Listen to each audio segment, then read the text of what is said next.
Well, an Alabama fugitive and the correction officer who helped him escape were caught in southern Indiana. And now we've learned Casey White and Vicky White were prepared for a shootout with police before Vicky White took her own life. Our Dustin Grove takes a look back at how they got from Alabama to Evansville without being spotted for a week and a half.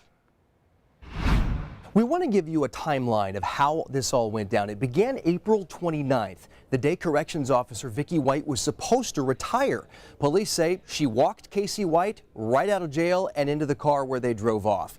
7 days later, on May 6th, their getaway car was spotted about 2 hours north in Bethesda, Tennessee. By this point, a nationwide search was underway, flyers everywhere.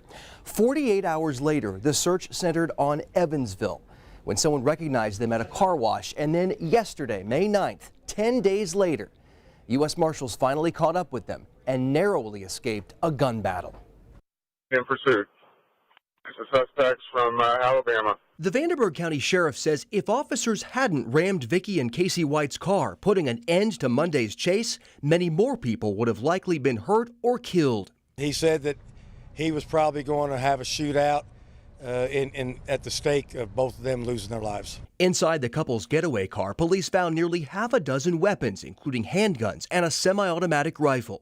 They also found $29,000 in cash and said the couple had paid up front for a 2-week stay at this Evansville motel.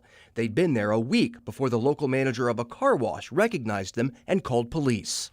I noticed a black Ford truck sticking out of the end of the bay, and my first thought, this could be that guy from Alabama, because it's got Tennessee license plates on it. Why Evansville? Casey White told the sheriff they had no connection.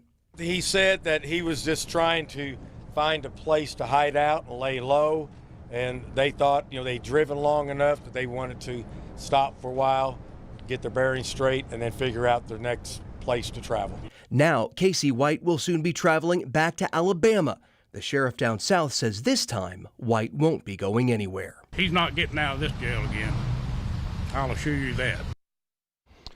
Well, Vicky White died from that self-inflicted gunshot wound. Police say she shot herself in the getaway car at the end of the chase. We also heard from the manager of the hotel where the two had stayed. He said the room they were in belonged to someone local, and they don't know if the two were visiting him or how they came to stay there.